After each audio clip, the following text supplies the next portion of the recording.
Assalamualaikum warahmatullahi wabarakatuh. Siswa-siswi sekalian, kembali kita bertemu dalam proses belajar mengajar online. Dan kali ini tema kita adalah menjaga kehormatan diri dengan menjauhi pergaulan bebas dan perbuatan zina. Mudah-mudahan dengan mengikuti materi ini nanti siswa-siswi sekalian, kita mohon kepada Allah Subhanahu wa taala supaya diselamatkan ya dari segala bentuk perbuatan pergaulan bebas ataupun perbuatan zina ini. Nauzubillahi min dzalik. Amin ya rabbal alamin. Oke, selamat mengikuti.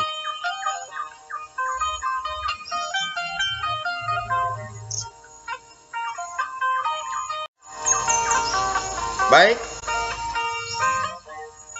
sebelum kita berbicara panjang lebar tentang tema kita ini, mari kita saksikan terlebih dahulu ya firman Allah di dalam Al-Quran surah Al-Isra ayat 32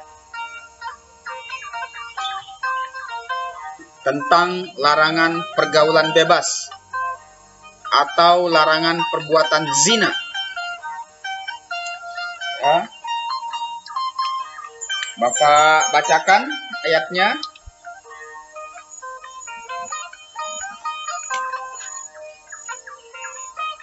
A'udzu billahi minasy syaithanir rajim.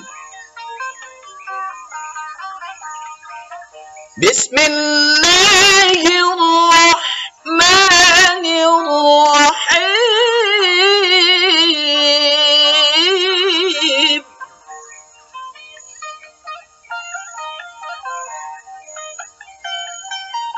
Wala taqrabuz zina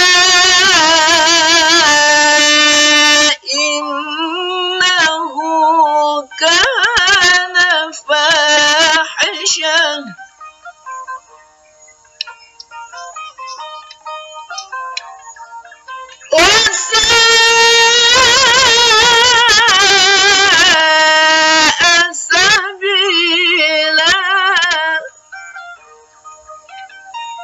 Artinya,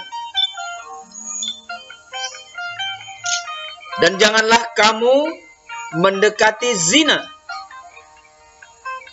karena zina itu sungguh suatu perbuatan keji dan suatu jalan yang buruk.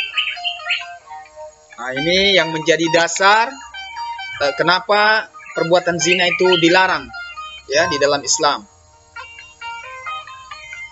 Oke.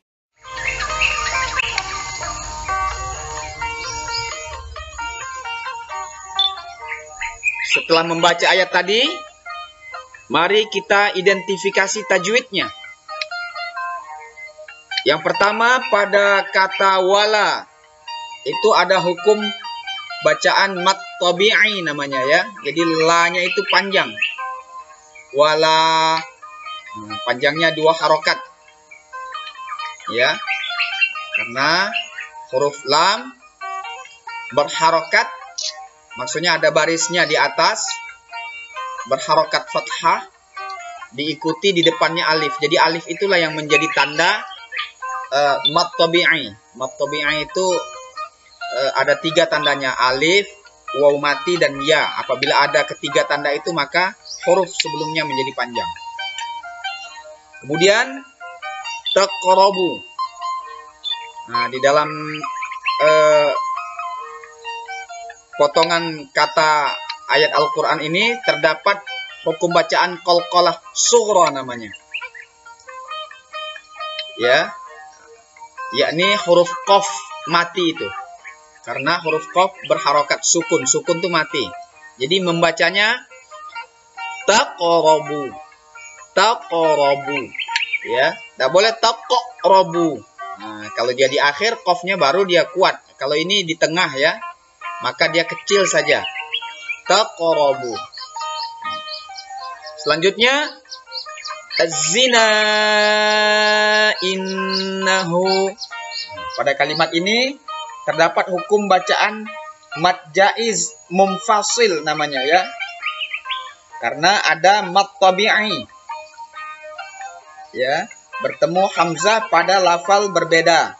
Jadi mad jaiz yang dimaksud itu adalah pada huruf na. Nah, yang berbaris atas itu kemudian ada tanda alis di atasnya. Bapak istilahkan alis, di depannya alif. Nah, ini yang disebut dengan mad. Mad itu panjang. Ya, panjangnya 4 harokat, 4 gerakan jari tangan. Zina. Nah, itu ukuran panjangnya. Jadi tidak boleh zina. Innahu, salah itu. Ya. Jadi panjang. Kemudian yang keempat innahu. Nah, ini ada hukum bacaan gunnah. Gunnah itu dengung. Karena huruf nun bersyaddah. Maksudnya huruf nun itu ada tasydidnya. Syaddah itu tasydid. Angka 3 terlentang itu. Jadi cara membacanya dengung. Gunnah. Innahu. Nah, ya. Nah, ukuran dengungnya itu 2 sampai 3 harokat. Ya, yang umum itu 2 harokat. Atau 2 gerakan jari tangan sesuai dengan tempo atau kecepatan kita membaca. Innahu. Jadi tidak boleh terlalu panjang juga. Kemudian yang kelima, wasa'a. Nah, ini ada namanya mad wajib muttasil. Nah, ini panjangnya 6 harokat. Ya, inilah yang terpanjang. Harokat yang terpanjang. Jadi 6 kali gerakan tangan. Wasa. Nah, misalnya ya. Wasa'a. Nah, jadi tandanya adalah ada sin itu di depannya ada alif. Kemudian ada alis di atasnya. Di depannya huruf hamzah. Nah, hamzah itulah yang menjadi tanda bahwa dia mad wajib muttasil. Dan panjangnya 6 harokat. Kemudian sabila yang keenam, tulisannya sabilan ya, tapi kalau kita berhenti dibaca sabila. Nah, dihilangkan satu tanda harokatnya. Jadi dia panjang sabila. Panjangnya itu 1 alif saja atau 2 harokat. Bi dengan la itu sama panjang. Nah, ini namanya la ini tadi namanya mad iwad. Nah, kenapa? Karena ada fathah tanwin. Maksudnya itu baris 2. Di atas tanwin itu baris 2. Ya, terletak pada waqaf. Karena kita berhenti, dia terletak ada tanwin pada akhir tempat kita berhenti itu. Lan itu tadi, nah itu yang dimaksud. Maka ketika berhenti tidak dibaca sabilan, tapi sabila. Nah, itu jadinya. Oke, mudah-mudahan paham. Selanjutnya, nah ini kosakata ya yang terdapat di dalam Al-Qur'an surah Al-Isra ayat 32. Ya. Yang pertama, wala taqrabu. Ini artinya dan janganlah kalian dekati. Ya.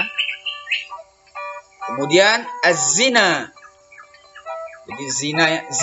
Jadi zina yang dimaksud ini melakukan hubungan kelamin ya. Atau hubungan suami istri di luar pernikahan. Jadi apa namanya itu ya? Bisa dibahasakan dengan pelacuran atau prostitusi, pokoknya yang begitu-begitulah. Ya. Kemudian innahu.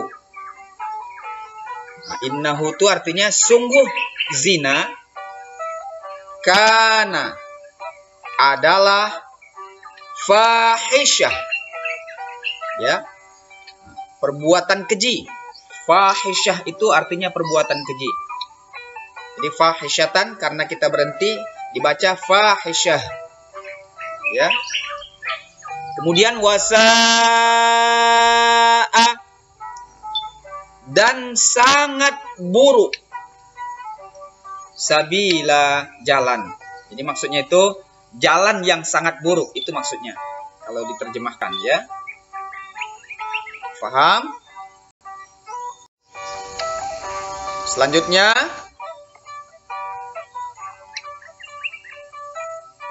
Asbabun Nuzul Al-Quran Surah Al-Isra ayat 32. Asbabun Nuzul itu sebab-sebab turunnya ayat Al-Quran Al-Isra ayat 32 ini. Ya.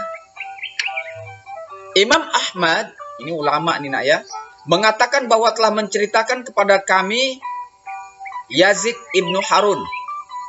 Yazid ibnu Harun telah bercerita kepada Imam Ahmad. Telah menceritakan kepada kami Jarir. Telah menceritakan kepada kami Salim ibnu Amir dari Abu Umamah. Nah ini runtutan perjalanan ya, cerita ini dari si A, si B, si C akhirnya sampai ke Abu Umamah. Ya, bahwa pernah ada seorang pemuda datang kepada Nabi Shallallahu Alaihi Wasallam. Lalu pemuda itu bertanya, "Wahai Rasulullah Shallallahu Alaihi Wasallam, izinkanlah aku berbuat zina." Kata pemuda itu. Kaum yang hadir memusatkan pandangan mereka ke arah pemuda itu. Ya, jadi waktu itu Nabi lagi kumpul-kumpul dengan para sahabat. Jadi serta-merta para sahabat Nabi itu memalingkan pandangannya ke pemuda itu. Terkejut dengar omongannya itu. Ya. Dan menghardiknya seraya berkata. Marah ya. Jadi jamaah waktu sahabat Nabi ketika itu marah. "Diam kamu. Diam kamu." Jadi mungkin ada di antara sahabat itu yang menyangka ini pelecehan atau apa ini. Ya. Kita lanjutkan.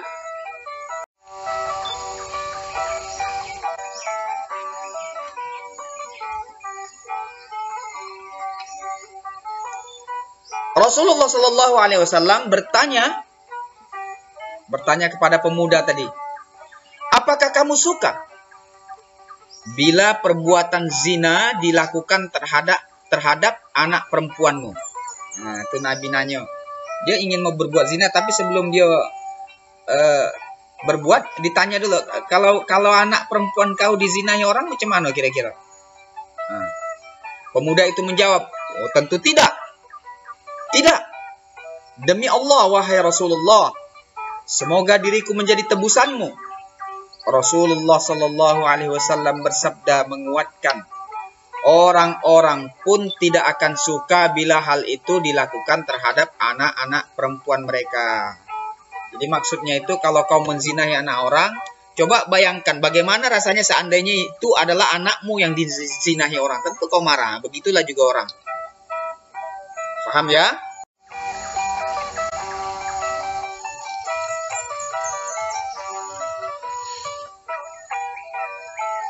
Lalu Rasulullah Shallallahu Alaihi Wasallam bertanya lagi, "Apakah kamu suka bila perbuatan zina dilakukan terhadap saudara perempuanmu?" Pemuda itu kembali menjawab, "Tidak. Demi Allah, semoga Allah menjadikan diriku sebagai tebusanmu." Rasulullah Shallallahu Alaihi Wasallam bersabda lagi, menguatkan, orang lain pun tidak akan suka bila hal tersebut dilakukan terhadap saudara perempuan mereka. Jadi maksudnya itu, kalau kau menzinahi saudara perempuan orang, bagaimana kalau misalnya saudara perempuanmu yang dizinahi orang? Perasaanmu seperti apa? Nah, kira-kira begitu. Jadi kalau bahasa gampangnya itu, jangan mencubit orang ya kalau tidak mau dicubit. Sebab orang dicubit sakit. Sebelum mencubit orang, cubitlah dirimu sendiri. Kalau sakit, orang pun pasti sakit. Nah, itu kira-kira. Nah, ini sudah yang kedua ini. Nabi bertanya kepada orang yang bertanya tadi. Pertama terhadap anak perempuannya, yang kedua terhadap saudaranya. Kemudian Rasulullah Shallallahu Alaihi Wasallam meletakkan tangannya ke dada pemuda itu seraya berdoa. Apa doa Nabi? "Ya Allah, ampunilah dosanya," dosa pemuda itu yang dimaksud, "dan bersihkanlah hatinya, serta peliharalah farjinya. Farjinya itu kemaluannya. Ya, mudah-mudahan di dalam doa ini juga teruntuk untuk kita. Amin ya Allah. Maka sejak saat itu pemuda tersebut tidak lagi menoleh kepada perbuatan zina, barang sedikit pun. Ya, berarti terkabul doa Nabi untuk dia.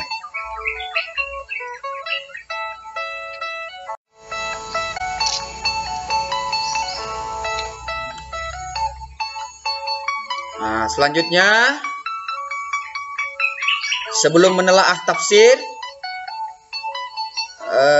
Bapak ingin nasihatkan kepada siswa-siswi sekalian.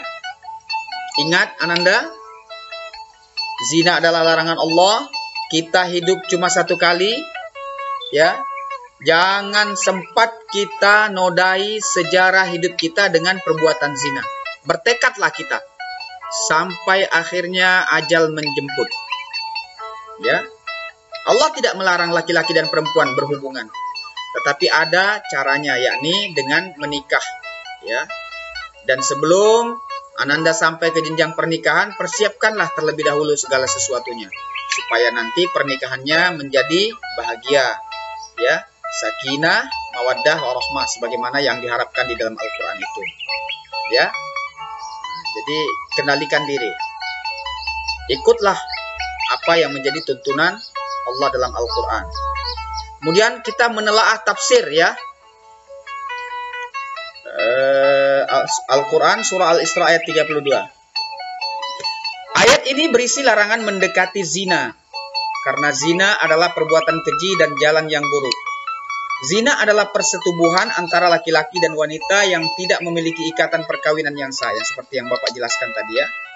Begitu juga persetubuhan yang dilakukan oleh sesama laki-laki ataupun sesama perempuan disebut perbuatan zina, ya. Jadi lesbian, homoseksual, ya, atau sekarang sudah lebih dikenal dengan istilah LGBT, itu semua adalah perbuatan zina yang terkutuk, ya. Oke, semoga Allah jauhkan kita dari perbuatan seperti itu.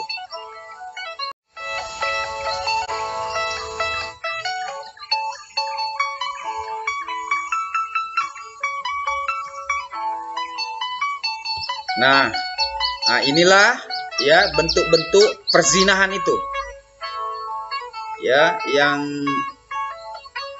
akhir-akhir ini kita kenal dengan nama LGBT, ya, LGBT.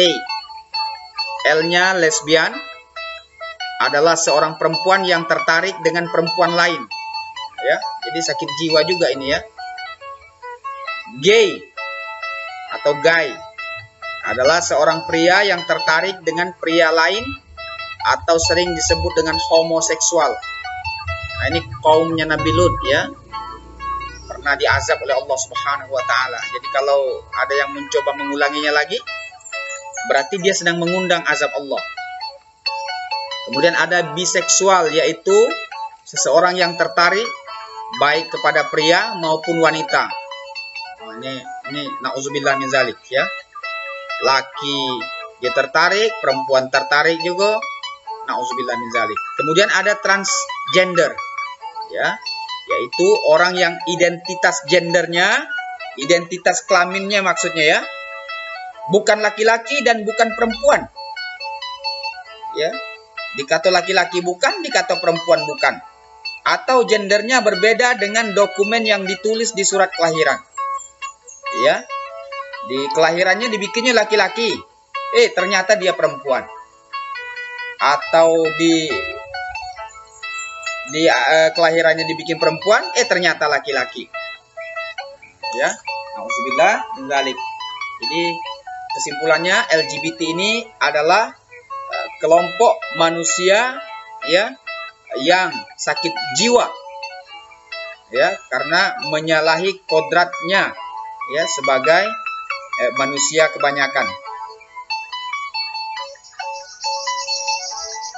Oke, semoga kita tidak termasuk ke dalam satu dari 4 golongan ini. Na'udzubillah min dzalik. Allah kuatkan iman kita. Untuk diketahui, tambahan sedikit, kenapa ini mesti dijauhi? Kalau di akhirat neraka pasti menanti. Yang kedua, inilah yang memicu penyakit AIDS yang sampai hari ini belum ada obatnya itu. Tapi kalau mau juga ketularan AIDS, lakukanlah, silahkan. Ya, berarti cari penyakit. Nauzubillah min dzalik. Oke, cukup jelas. Ini contoh ya. Contoh perbuatan mendekati zina. Ini belum berzina ini. Jadi kalau ayat itu mengatakan jangan dekati zina, logikanya begini, jangan pula dibilang mendekatinya tidak dilarang, berbuat tidak apa-apa. Itu salah, itu logika yang salah, ya. Jadi kalau mendekatinya saja dilarang, apalagi berbuat. Itu maksudnya.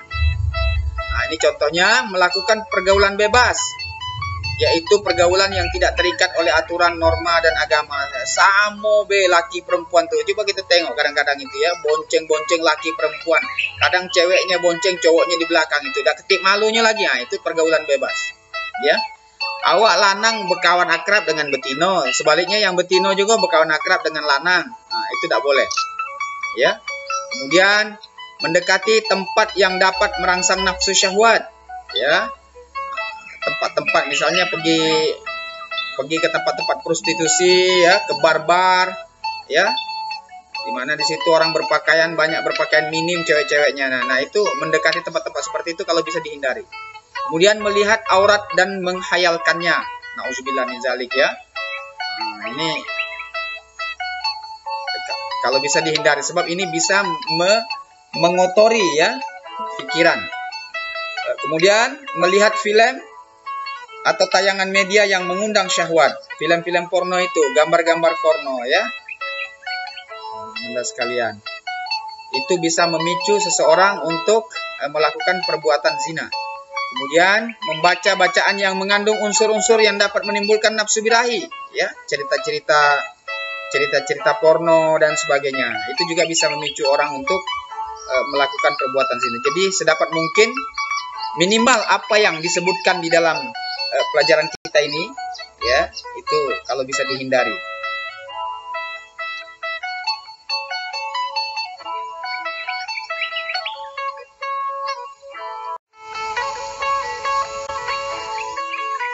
Nah, sampailah kita pada tugas, ya, bagian akhir dari materi kita kali ini ya.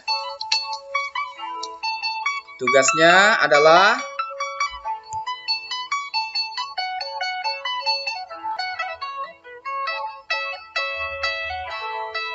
oke, cukup jelas. Akhirnya Bapak mohon maaf jika ada hal-hal yang tidak berkenan, dan Bapak akhiri assalamualaikum warahmatullahi wabarakatuh.